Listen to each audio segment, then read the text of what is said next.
салому дуруди бепоён ба ҳамаи шумо мухлисони азизи телевизиони варзиш. Ин барномаи дар шабакаҳои иҷтимоист. Ман Фирдавси хурсандам. Рафтем. гузариши Суарес ба Ювентус афсонае беш набудааст. расонаҳо аз мурча филм месозанд. директори варзишии дастаи туринии Ювентус Фабио Паратич ахиран дар ин маврид ҳарф зад ва гуфт ки Суарес ҳатто ба ин гузариш наздик набуд. саҳифаи твиттери рӯзноманигори варзишӣ Фабрицио Романо дирӯз суханони Фабио Паратичро иқтибос овард ки онҷо чунин суханҳо хонда мешавад: Луис Суарес дар рӯйхати мо нест. ӯ шаҳодатномаи итолиёвиро то пӯшида шудани равзанаи трансферӣ гирифтан наметавонад. аз ин рӯ мо наметавонем бо ӯ шартнома бубандем. мо дар мавриди гузариши ӯ фикр карда будем, аммо ӯ ба ин гузариш ҳатто наздик набуд, гуфтааст директори варзишии дастаи Ювентус Фабио Паратич. Суарес ба Юве намеравад. дар Барселона аҳволаш бад аст. баргашт ба Ливерпул фикрашро тамоман накунед. бечора дар байни роҳ мондааст. рақобати Хамзат Чимаевро дар доираи рақобатҳои UFC бо Джералд Миршер тамошо кардед? барои Чимаев фақат 17 сония лозим буд ки рақиби амрикоии худро шикаст бидиҳад. Дейна Уайт, президенти ташкилоти размии UFC, аз баромади размгари чеченӣ ки шарафи мамлакати Шветсияро ҳимоя мекунад ба ҳайрат уфтод ва ӯро бо Ҳабиб Нурмагомедов муқоиса кард. суханони Дейнаро гӯш кунед ки ӯ дар мавриди Хамзат чӣ мегӯяд. як зарба ва 17 сония. ин бача шахси оддӣ нест. ӯ аз кули размгароне ки ман то имрӯз вохӯрдаам фарқ дорад. ман дар ин тиҷорат одами кӯҳнаам ва дидам ки чӣ хел размгарони бузург иваз мешаванд. Чимаев махсус аст ва дар ӯ ман хислатҳои ивазшавиро намебинам, гуфтааст Дейна Уайт. шумо медонед ки дар он ҷо ӯро Ҳабиб Нурмагомедови нав мегӯянд. шояд ҷойгузини Ҳабиб дар оянда ҳамин Чимаев бошад. дар оилаи футболбози исландии дастаи Тоттенхем Гилфи Сигурдсон фоҷиа ба миён омад. додари угаи ҳамсари Сигурдсон худро тавассути яроқ парондааст. ин дар ҳоле аст ки Максимилиан Хелги 11-сола аз ҷевони утоқи падараш тапончаро гирифта ногаҳон худро парондааст. пойгоҳи иттилоотии Зесан хабар медиҳад ки фоҷиаи мазкур рӯзи 8 сентябр ба миён омад ки Сигурдсон баъди 5 рӯзи он зидди дастаи Тоттенхем ба майдон даромада буд. хулас проблемаи асосӣ ин аст ки ин тапонча ба кӣ тааллуқ дорад. хонаводаи ҳамсари Сигурдсон болои он ки аъзо доранд ҳамчунин дар кашмакашиҳои судӣ гирифтор шуданд. то ҳол аниқ нест ки тапонча аз кӣ буд. танҳо ҳаминаш маълум ки падари кӯдак ё хусури Сигурдсон дар ҷангал шикор карданро хеле дӯст медоштааст. пас аз ин хулоса баровардан хеле осон аст. ман судя мебудам бе ягон ҷангу ҷанҷол шикорчиро суд мекардам. ҳамин Жозе Мауриньоро ба оне ки карьераи баъзе ситораҳои футболро месӯзонад гунаҳгор мекунанд. шумо ба ин розӣ ҳастед?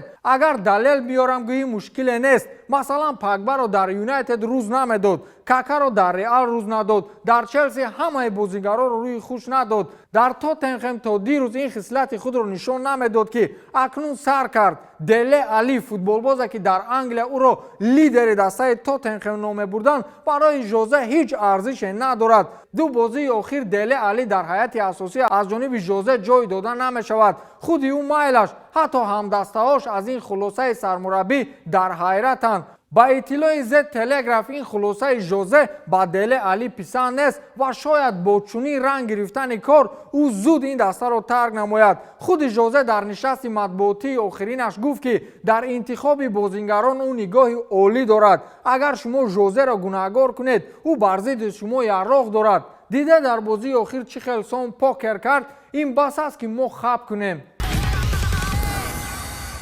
аксҳои Алваро Марата дар сомонаҳои иҷтимоӣ пайдо шуд ки чӣ хел ӯро дар шаҳри Турин истиқбол мегиранд. ин дар ҳоле аст ки Алваро Марата ба сифати иҷора аз дастаи Атлетико ба дастаи Ювентус гузариш намуд. имрӯз бояд ӯ аз озмоиши тиббӣ мегузашт. қаблан овозаҳо пайдо шуда буд ки Алваро Маратаро дастаи Туринӣ бар ивази 9 миллион евро ба иҷора мегирад. ин овоза имрӯз ба ҳақиқат табдил ёфт ва Алваро Марата ин мавсим дастаи Ювентусро пеш мебарад. гуфта мешавад ки дастаи Туринӣ ният дорад ки соли оянда ба футболбози мадридӣ шартнома ба имзо расонад. хулас Марата дар Ювентус аст. قبلا سالهای 2014-2016 او با صفت اجاره از دسته ریال با یوونتوس آمده بود و طی 2 سال شرف دسته یوونتوس را حمایت میکرد که در این مدت او 93 بازی گذرانیده 27 گل و 18 پرتافت گل‌آور نموده است. خلاص مهارت یاردمچی رونالدو خواهد بود. او پیشتر هم در ریال این کار را کرده است و تجربه به رونالدو کمک کردن را دارد.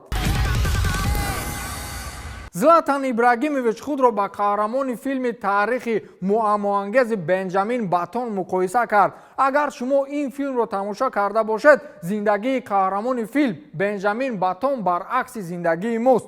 ما کودک تولد شده همین طور پیر میشویم. او برعکس پیر تولد شده با گذشت سال جوان و همین طور کودک میشود. خلاص در بازی اخیر میلان بر ضد بالونیا او 2 گل زد و بعدا در صفحه توییتر خود نوشت که من در حالت خوبی ورزشی قرار دارم. ما غالب گردیدیم و من قدرت چندین گل زدن رو دارم. اگر من 20 ساله می بودم شاید در این بازی 2 گل دیگر می زدم. من مثل بنجامین باتون هستم. پیر تولد می شوم، کودک خواهم مرد. این مهم نیست که من 38 ساله ام. من میخواهم که من را همچون فوتبال باز 20 ساله بدونن و من این مسئولیت را حس خواهم کرد. نوشته است زلاتان ابراهیموویچ. محترم ابراهیموویچ، کی گفت که شما پیر شده اید؟ شما پیر نیستید. فقط رقم ها کم کم زیاد شدن میگیرند. این رو به نظر نگیرید.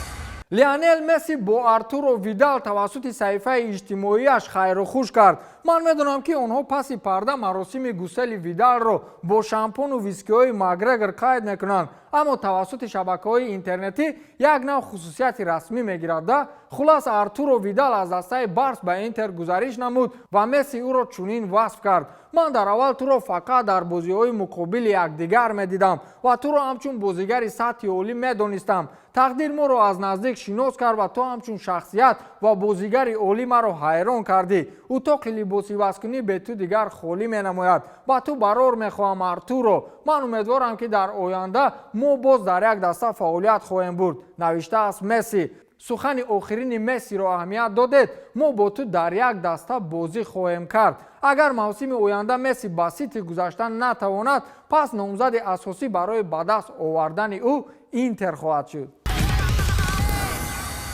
خبرهای اخیر رو فهمیدید؟ اکادمی دسته اسپورتینگ پرتغالیا نام رسمیش را عوض خواهد کرد و میدانید با چی عوض میکند؟ این درگاه فوتبال باز تیارکنی را با نام اکادمی کریستیانو رونالدو عوض میکنند. دیگر او را اکادمی اسپورتینگ نمیگویند، بلکه اکادمی کریستیانو رونالدو خواهند گفت. در اظهارات آخرین اکادمی چنین نوشته شده است: من بعد اکادمی اسم فوتبالباز بهترین دور و زمان رو خواهد گرفت. فوتبالباز بهترین دنیا و دارنده 5 توپ طلایی کریستیانو رونالدو سال 1997 در سن 12 سالگی اعضای عائله ما شد. سال 2002 در سن 17 سالگی او اولین بازی خود را در هیئت اساسی ضد دسته اینتر گذرانیده بود. اکادمی اسم رونالدوی بزرگ را ابدا با خود میگیرد و این نمونه عبرت بازیگران جوان خواهد بود. ما کارها را دیده ایستادیم و زمانی که همش تیار شد، ما رسما مراسم نامگذاری اکادمی را یکجا جشن خواهیم گرفت.